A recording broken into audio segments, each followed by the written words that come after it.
என்னிடத்தில் கேட்பதெல்லாம் 1989 தொடக்கத்தில் ஐயாவின் செயல்பாடுகள் எப்படி இருந்தது என்பது எங்களுக்கு தெரியாது.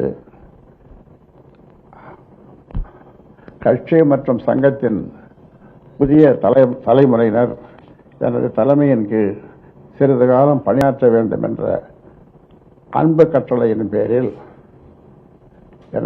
அதாவது புதிய தலைமுறையினர்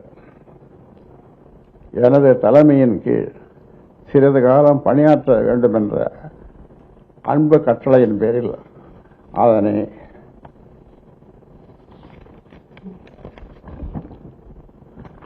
தடுக்க மனமில்லாமலும் அவர்கள் ஆசையை நிறைவேற்றிட வேண்டியும் 2026 எதிர்வரும் சட்டமன்ற தேர்தலை கருத்தில் கொண்டும் பல்வேறு செயல் திட்டங்களை வகுத்துள்ளேன்.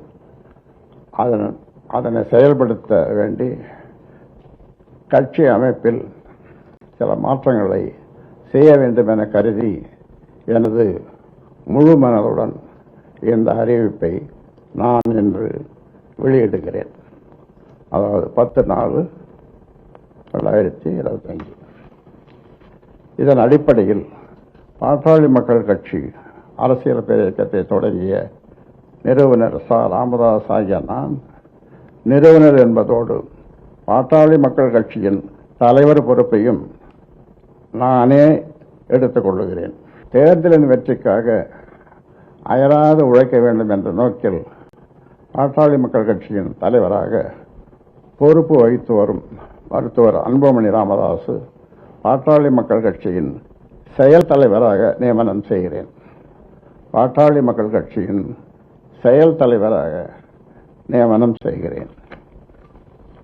எனது பாட்டாளி மக்கள் கட்சியின் மாநில பதவி வரிசை அடிப்படையில் நிறுவனர் மற்றும் தலைவர் மருத்துவர் ராமதாஸ், செயல் தலைவர் மருத்துவர் அன்புமணி ராமதாஸ், கௌரவ தலைவர் JK மணி,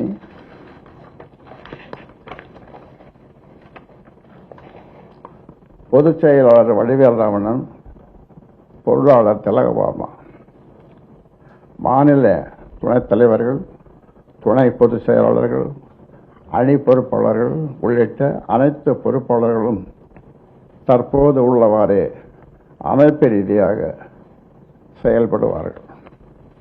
இந்த அறிவிப்பை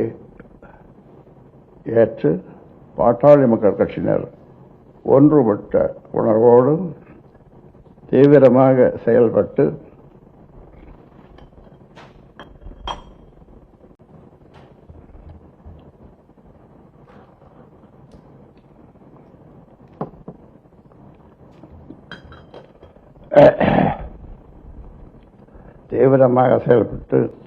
தேர்தல் வெற்றிக்கு பணியாற்ற வேண்டும் என தெரிவித்துக் கொள்கிறேன். மேலும் மே 11